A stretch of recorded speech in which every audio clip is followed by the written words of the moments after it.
Hello guys, in this video, I'm going to show you how to add trusted connection on Roblox.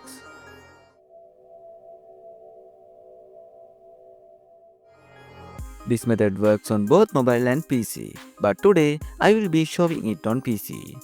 First, open Roblox and go to the home page. From there, click on the connection section. Once you are inside, select add from QR code. After you click it, your personal QR code will appear on the screen. Now, if your friend is near you, they can simply scan this QR code using their device and instantly add you as a connection. It's quick and very easy. But if your friend is far away, don't worry. Just click on copy profile link and send the link directly to them. They can open it and add you from anywhere. And that's it. That's how you add trusted connection on Roblox.